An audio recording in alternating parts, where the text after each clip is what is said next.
नमस्ते जी, नमस्ते। क्या हाल चाल है आपके? सर जी हम तो बहुत अच्छे हैं, आप बताइएगा। हम भी बहुत बहुत अच्छे हैं। प्रेम से बोलेंगे राधे राधे। स्टार्ट करें? Yes sir. आज हमारा जो चैप्टर है रिवीजन के लिए वो है चार्जेबिलिटी गुड्स एंड सर्विसेज का। यहाँ आपका जो सेक्शन नंबर 9 है वो वर्क करता है। इस सेक्शन के 5 सब सेक्शन हैं, 5 करके। पहले जो 2 सब सेक्शन हैं ये बात करते हैं एनसीएम या ऐसे फॉरवर्ड चार्ज मैकेनिज्म के नाम से भी बुला सकते हैं, जहां सप्लायर को जीएसटी का पेमेंट करना होता है। ये बात करते हैं आरसीएम की, बोला जाता है रेसिपिएंट को जीएसटी का पेमेंट करना पड़ेगा। मतलब ऐसी पावर की बात यहाँ पर करी गई है। आरसीएम लगाया जा सकता है, इसकी पावर यहाँ से ली जाती है। ई कॉमर्स ऑपरेटर के थ्रू सप्लाई करते हो तो सेक्शन 9 सब सेक्शन 5 लगा दिया जाता है। आगे बढ़ते हैं। यहाँ जो 9(1) और 9(2) को अगर मैं जोड़ता हूँ, इकट्ठा पढ़ता हूँ, तो क्या समझ में आता है कि जीएसटी लगने के लिए पहले सीजीएसटी की बात कर लेते हैं। सीजीएसटी के लगाए जाने के लिए एक गुड्स या सर्विस का होना बड़ा ज़रूरी है, लेकिन 2 को छोड़ देना। 5 पेट्रोलियम प्रोडक्ट जो होते हैं उनको छोड़ देना और alcoholic liquor for human consumption को छोड़ दीजिएगा। इनको छोड़कर बाकी सब पे लगाया जाएगा। इनकी एक सप्लाई भी यहाँ पर होनी चाहिए। जो बाबा की ब्यूटी का डायग्राम मैंने आपको दे रखा है, उसी डायग्राम के हेडिंग को मैं उठा रहा हूँ। सप्लाई भी यहाँ पर होनी चाहिए। सप्लाई आपकी इंट्रा स्टेट होनी चाहिए, बिकॉज हम सीजीएसटी की बात कर रहे हैं। एसजीएसटी की डेफिनेशन पढ़ेंगे तो वो भी इंट्रा ही आएगा। आईजीएसटी की डेफिनेशन पढ़ेंगे तो या इंट्रा की जगह इंटर आ जाएगा। और ये एक टैक्सेबल पर्सन के हाथों से होनी चाहिए, तभी यहाँ पर बात बन सकती है। जीएसटी लेवी हो सकता है। लेवी होने के बाद कोई किसी प्रकार की एग्जम्पशन की बात नहीं है। इसकी जो कंप्यूटेशन हम करके चलेंगे वो अंडर सेक्शन 15 करके चलेंगे, जहाँ पर कि एक वैल्यू हमें चाहिए होती है और रेट ऑफ जीएसटी चाहिए होता है। Rate of GST maximum to maximum अगर हम बात करके चलते हैं सीजीएसटी की, तो वो 20% का आता है। लेकिन एज ऑफ नाउ थियोरिटिकल जो मैक्सिमम, जो थ्योरेटिकल मैक्सिमम है वो 20% है, बट प्रैक्टिकल मैक्सिमम रेट आपका 14% का लगाया जाता है। इसके बाद कौन भरेगा? तो चूंकि हम 9(1) और 9(2) में हैं तो एनसीएम लगाया जाएगा। सप्लायर यहाँ जीएसटी का पेमेंट कर देगा और टाइम ऑफ सप्लाई को ध्यान में रखते हुए हम जीएसटी का पेमेंट सरकार को कर देंगे। ऐसा लिखा है 9(1) और 9(2) के अंदर। ठीक। उसके बाद में जो अपना 9(3) करके आता है उसमें भी ऊपर वाला डायग्राम एप्लीकेबल होता है, बस उसमें अंतर क्या आ जाएगा कि यहाँ पर आरसीएम आ जाएगा। रिवर्स चार्ज मैकेनिज्म की बात वहाँ पर आकर हो जाएगी। ठीक, यस। तो 9(3) में क्या होता है कि एक सप्लायर होता है और एक रेसिपिएंट होता है, और यहाँ से अगर कोई स्पेसिफाइड गुड्स हो या सर्विसेज हो, क्या रे, स्पेसिफाइड गुड्स और सर्विसेज अगर यहाँ के लिए मूव कराए जा रहे हैं तो उनके ऊपर आरसीएम लगा दिया जाता है। स्पेसिफाइड के अंदर जैसे कि जीटीए की आपकी सर्विस आ जाती है, स्पॉन्सरशिप की सर्विस आ जाती है, लीगल सर्विसेज यहाँ पर आ जाती हैं, रेंटिंग की सर्विस आ जाती है, गवर्नमेंट सर्विसेज आ जाती हैं, जो कि रिवर्स चार्ज मैकेनिज्म के चैप्टर में आपको पढ़ने के लिए मिलती हैं। वो सब आपकी यहाँ पर दिखने में आ जाती हैं। ठीक। जो आपका 9(4) है, यहाँ पर भी पावर दी गई है कि जो रेसिपिएंट आदमी है वो यहाँ जीएसटी भरेगा। ऐसी पावर रेस की गई है सेक्शन 9(4) से। ये तब लगता है जब सप्लायर ये अनरजिस्टर्ड पर्सन होता है, यानी कि कुंवारा होता है, शादीशुदा मतलब रजिस्टर्ड, और ये सप्लाई दे रहा होता है किसी रजिस्टर्ड पर्सन को जो कि शादीशुदा आदमी यहाँ पर है। ठीक। तो कुंवारा जब शादीशुदा को सप्लाई करके चलेगा, और सप्लाई भी थोड़ी सी स्पेसिफिक होनी चाहिए, वो जो कंस्ट्रक्शन रिलेटेड चीज़ें होती हैं उनके संबंध में है। यहाँ तीनों पैरामीटर्स पूरे होने चाहिए। देने वाला ये हो, लेने वाला यहाँ पर रजिस्टर्ड होना चाहिए, और सप्लाई जो है वो कंस्ट्रक्शन फील्ड से जुड़ी हुई होनी चाहिए। कंस्ट्रक्शन फील्ड से जुड़ी हुई है तो यहाँ पर ये जो बंदा होगा जिससे हम रजिस्टर्ड होने की बात कर रहे हैं, ये बिल्डर आदमी होगा। ठीक है, तो यहाँ पर आरसीएम लगा दिया जाएगा। आरसीएम के चैप्टर में जब और अंदर जाके देखेंगे तो यहाँ देखने को मिलेगा कि जो सीमेंट है उस पर ऑलवेज आरसीएम लगेगा। जो भी कंस्ट्रक्शन फील्ड से जुड़े हुए कैपिटल गुड्स होते हैं जैसे कि सीमेंट कंक्रीट मिक्सचर वगैरह, उस पर भी एब्सोल्यूट तरीके से आरसीएम ही लगाया जाएगा। बाकी जो आपके रेस्ट ऑफ द इनपुट्स बच जाते हैं और जो भी आपकी इनपुट सर्विसेज हैं उसमें दो तरह की बात होती हैं। अगर ये अप टू 20% तक है तो आरसीएम नहीं लगेगा। नहीं लगेगा तो क्या एनसीएम लगेगा? जी नहीं, एनसीएम भी ना लग पाएगा, बिकॉज जो सप्लायर आदमी है वो एक अनरजिस्टर्ड पर्सन है, तो कुछ भी ना लगेगा। और अगर ये एक्सीड कर जाता है 20% से तो फिर उसके ऊपर अपना आरसीएम लगा दिया जाएगा। ऐसी बात की जाती है आपके सेक्शन 9 सब सेक्शन 4 के अंदर आकर। फिर बात करते हैं सेक्शन नंबर 9(5) की। इसमें एक लेटेस्ट अमेंडमेंट भी आई हुई है। 9(5) के अंदर ई कॉमर्स ऑपरेटर की हम बात करके चलते हैं और यहाँ कुछ ऐसा बोला जाता है कि देखिए हमारे पास ना कुछ एक स्पेसिफाइड सर्विसेज यहाँ पर होती हैं, ठीक है, स्पेसिफाइड सर्विसेज। अगर मैं डायग्राम को प्रॉपर तरीके से लेके चलूँ आपके को तो कुछ ऐसे निकल के आएगा कि ई कॉमर्स ऑपरेटर के थ्रू जब हम डील करते हैं तो हम सर्विसेज के अंदर भी डील कर रहे होते हैं और हम गुड्स के अंदर भी डील कर रहे होते हैं। जब सर्विस के अंदर हम लोग, जैसे मैं रिवीजन कर रहा हूँ ना, आप भी ऐसे करेंगे तो बड़ा मजा सा आएगा। रफली लिखते रहिए हाथ से, है ना। तो सर्विसेज के अंदर आती हैं हमारी स्पेसिफाइड कुछ एक सर्विसेज यहाँ पर आ जाती हैं और कुछ हमारी अदर सर्विस करी जाती हैं, ठीक है। और जो गुड्स हैं वो सब एक ही कैटेगरी में अपने आते हैं, ऑल जो भी आ रहे होते हैं। तो यहाँ पर जो होता है, जो रियल सप्लायर है वही जीएसटी का पेमेंट करके चलता है, लेकिन चूंकि ट्रांजैक्शन इसके थ्रू घूम रही है तो हमारे पास इसको कंट्रोल करने के लिए कंट्रोल मैकेनिज्म होता है टीसीएस का, अंडर सेक्शन 52 उससे इसको कंट्रोल किया जाता है। लेकिन ये कुछ स्पेसिफिक एरियाज ऐसे हैं जहाँ नाम बड़े और दर्शन छोटे, यानी कि जो सप्लायर होता है वो तो छोटा आदमी है लेकिन वो सेक्टर बहुत बड़ा होता है। इसमें आते हैं HMTR, ये लोग यहाँ पर मालिक फॉल कर जाते हैं। इसमें जो H है, H का मतलब होता है होटल अकोमोडेशन की सर्विस की हम लोग बात कर रहे होते हैं। इसमें जो फर्स्ट प्रायोरिटी दी जा रही होती है, पहले नंबर पे बोल देते हैं कि भाई साहब जो आपका ये वो है ना, जो ई कॉमर्स ऑपरेटर है, ई को जो है ओयो वगैरह, यही जीएसटी का पेमेंट करके चलेंगे।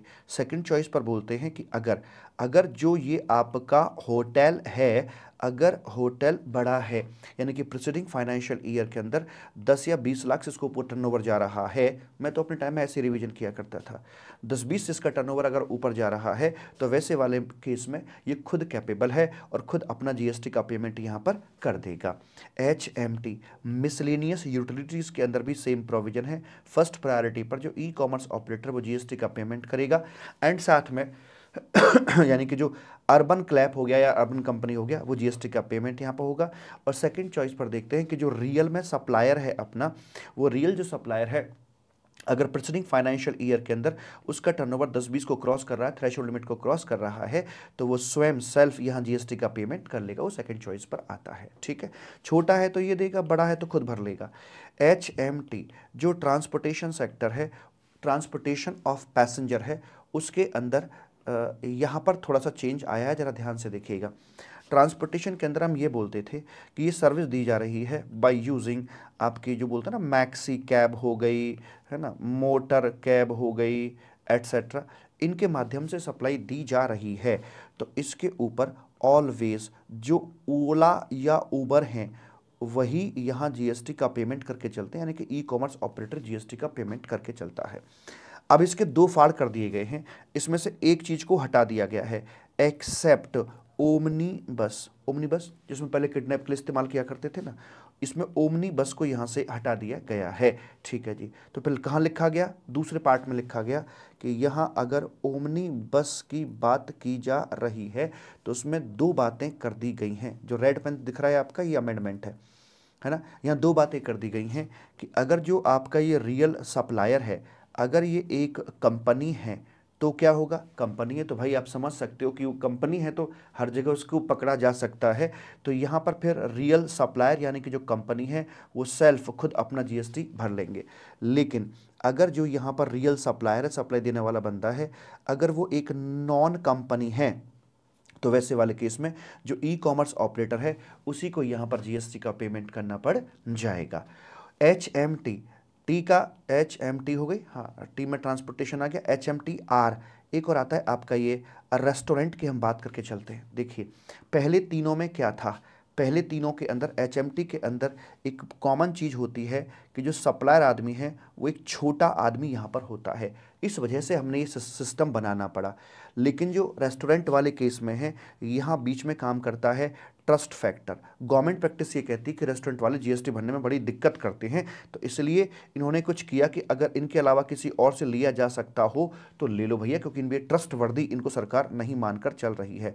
ठीक है, तो इसमें ये बोल के चलते हैं कि साहब जो आपका रेस्टोरेंट है, ये देखो रेस्टोरेंट है कैसा आपका, एक स्टैंड अलोन रेस्टोरेंट है ना, या फिर वो पार्ट ऑफ होटल है। होटल के अंदर होते हैं ना, जैसे ताज एक्सोटिका गोवा जाएंगे तो 5 रेस्टोरेंट उसके अंदर बने हुए हैं, हर एक होटल के अंदर आपको रेस्टोरेंट देखने के लिए मिल जाता है। तो ओनली रेस्टोरेंट है या होटल के अंदर रेस्टोरेंट है? ओनली रेस्टोरेंट है भाई, अकेला खड़ा हुआ है तो इस पर थोड़ा भरोसा और भी कम होता है।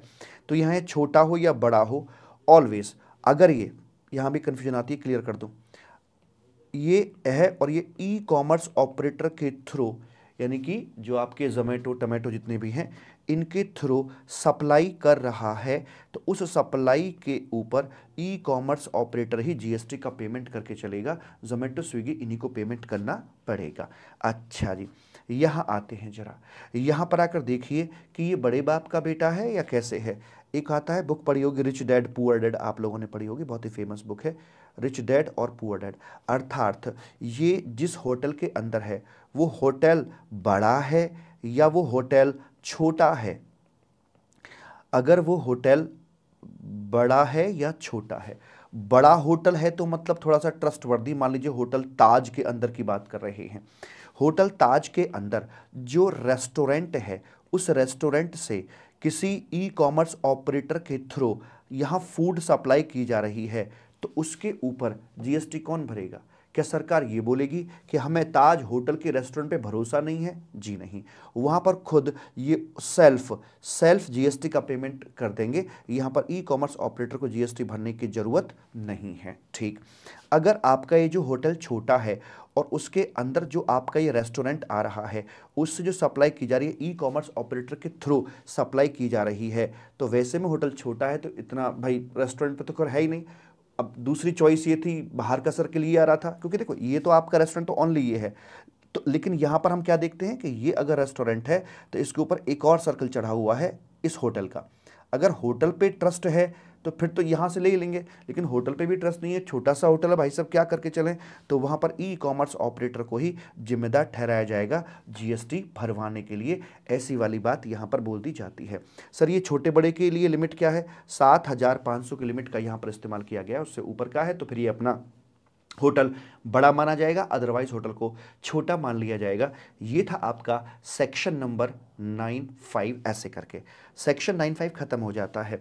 जो सेक्शन नंबर 9 है आपका ऑफ CGST एक्ट का, ऐसा ही सिमिलर सेक्शन है आपका 5 ऑफ IGST एक्ट का। ठीक बाबू? Yes sir. अब इस सेक्शन के अंदर ये लिखा हुआ है, जो सेक्शन का मेन पार्ट है उसमें ये बोलता है कि जब भी कोई inter state supply of goods कराई जाती है तो उस पर सेक्शन 5 जो है ये, इसके द्वारा उस पर GST लेवी एंड कलेक्ट किया जाएगा, ऐसे करके बोलता है। ठीक, इसके अंदर एक प्रोवाइजो भी क्रिएट किया हुआ है कि अगर आप इंपोर्ट ऑफ गुड्स करके चल रहे हैं तो वैसे वाले मामले में, चूँकि सभी जानते हैं कि भाई उसमें जो इंपोर्ट ऑफ गुड्स पे लेवी कलेक्शन वगैरह सब कस्टम टैरिफ एक्ट करके चलता है, तो इंपोर्ट ऑफ गुड्स के मामले में IGST को कलेक्ट करने के लिए आपका सेक्शन नंबर 5 जो है ये एप्लीकेबल नहीं होगा, बल्कि इसके ऊपर कस्टम का जो प्रोविजंस हैं वो यहाँ पर आकर लग जाते। एग्जैक्टली कस्टम टैरिफ एक्ट 1975 का आपका सेक्शन नंबर 3 सबसेक्शन 7 यहाँ पर आकर एप्लीकेबल हो जाता है। अब एक नया बवाल और आया है। नया बवाल क्या आया है? ऑनलाइन मनी गेमिंग का एक कंसेप्ट इंट्रोड्यूस किया गया है। ठीक, इस ऑनलाइन मनी गेमिंग ऐप के अंदर मनी जीती जाती है, जैसे कि जूपी लूडो की हम लोग बात करके चलते हैं। यहाँ बैट लगाते हैं, जैसे मान लीजिए एक मैंने लगाया, 1 रुपया सामने वाले पार्टी ने लगाया, जो जीतेगा उसको 1 रुपया 70 पैसा मिलेगा, 30 पैसे जो बचे उसे जूपी लूडो जो ऐप का ओनर है वो अपने पास में रख लेता है। ठीक, तो ऑनलाइन तो इसमें बेसिकली कंटिंजेंसी छिपी हुई होती है। तो जो कंटिंजेंसी होती है तो कंटिंजेंट एसेट्स है बेसिकली ये, तो उसको हम लोग एक्शनेबल क्लेम के नाम से जानते हैं, और जो एक्शनेबल क्लेम होता है वो अपना गुड्स होता है। ठीक, अब सवाल ये उठता है कि मान लीजिए इंडिया के बाहर से जो ऐप है उसके जरिए यहाँ पर online money gaming app India के अंदर बंदे खेल रहे हैं। ठीक है, ऑनलाइन मनी गेमिंग की जो हम बात कर रहे हैं, हमने पहले ही बोल दिया कि ये गुड्स है। इसका मतलब ये हो गया कि आपका इंपोर्ट ऑफ गुड्स की कैटेगरी में फॉल कर जाएगा। तो अगर इंपोर्ट ऑफ गुड्स की कैटेगरी में फॉल करेगा तो ऐसे वाले मामले के अंदर इसे हैंडल कौन करेगा? जीएसटी वाले हैंडल करेंगे या कस्टम वाले हैंडल करेंगे? ऊपर हमने सेक्शन नंबर 5 के अंदर ये बताया है कि इंपोर्ट ऑफ गुड्स जो होता है उसे कस्टम डिपार्टमेंट हैंडल करके चलता है। लेकिन यहाँ ये जो ऑनलाइन मनी गेमिंग है ये गुड्स है, बाहर से आया तो इंपोर्ट ऑफ गुड्स भी हो गया, बट इसमें एक दिक्कत ये है कि इसका अपना कोई फिजिकल एग्जिस्टेंस नहीं होता, ये जहाज में रख के नहीं आता है, ये वहाँ पर अनलोड नहीं होता है, कस्टम वाले इसे छू भी नहीं पाएंगे। इसलिए कहा गया कि इस वाले इंपोर्ट ऑफ गुड्स को लेकर कस्टम नहीं बल्कि जीएसटी डिपार्टमेंट ही हैंडल करके चलेगा। तो यानी कुल मिलाकर अगर मैं क्रक्स निकालूं बात का तो कुछ ऐसे निकल के आता है कि IGST on import of goods की अगर बात करके चलोगे तो उसमें दो बातें हो गई हैं। अब क्या, अगर ये ऑनलाइन मनी गेमिंग की बात कर रहे हैं तो जीएसटी वाले ही इसे लेवी कलेक्ट करके चलेंगे, under section 5 of IGST act में ही इसे देखा जाएगा। लेकिन अगर ये अदरवाइज गुड्स है तो फिर इसे कस्टम वाले ही यहाँ पर हैंडल करके चलेंगे, ऐसा यहाँ पर बोल दिया जाता है। बाकी rest of the section of section 5 of IGST act वो सेम है, बस इतना फर्क आता है कि सीजीएसटी के सेक्शन में इंटर आए तो यहाँ इंटर आ जाएगा। सीजीएसटी के सेक्शन में मैक्सिमम रेट आपका 20% दिया हुआ है तो आईजीएसटी वाले सेक्शन में आपका 40% हो जाएगा, और साथ में ये आईजीएसटी वाली बात और दे रखी थी। इसके बाद में दो परिभाषाएं आपकी और आती हैं, गुड्स क्या है और आपका ये सर्विस क्या होता है। गुड्स के डिस्कशन को 3 भागों में बांटा जा सकता है। 3 भाग कैसे? कोई भी तरह की मूवेबल प्रॉपर्टी जो आपकी होती है उसे गुड्स कहते हैं। मूवेबल क्या है? Which can be moved from one place to another place without any dismantling, उसे मूवेबल कहते हैं, अदरवाइज वो आपका इमूवेबल हो जाएगा। यहाँ पर खड़ी हुई फसल, क्रॉप वगैरह जो आपकी होती हैं उनको भी हम लोग इसमें गुड्स में ही कवर करते हैं, मूवेबल कैटेगरी के अंदर रख के चलते हैं। साथ में जो एक्शनेबल क्लेम है उनको भी यहाँ पर गुड्स ही कहा जाता है। सर्विस क्या है? एनीथिंग अदर देन गुड्स जो होता है उसे हम लोग सर्विस का दर्जा यहाँ पर देकर चलते हैं। ये सर्विस जो होती है आपकी एक्टिव मोड और पैसिव मोड किसी के अंदर भी हो सकती है। साथ में ये बताया जाता है कि जो मनी और सिक्योरिटी है ना तो ये गुड्स होते हैं ना ही ये सर्विस होते हैं, लेकिन जो एक्टिविटीज़ की जा रही हैं रिलेटेड टू मनी और सिक्योरिटी, अगर वो पेड है फिर तो वो सर्विस बन जाएगी, और अगर वो फ्री है तो वो कुछ भी यहाँ पर नहीं बनाई जाएगी। ऐसे करके आपके ये छोटा सा चैप्टर यहाँ पर अगर कंप्लीट हो जाता है। आइए अब हम इसको बुक से भी देख लेते हैं।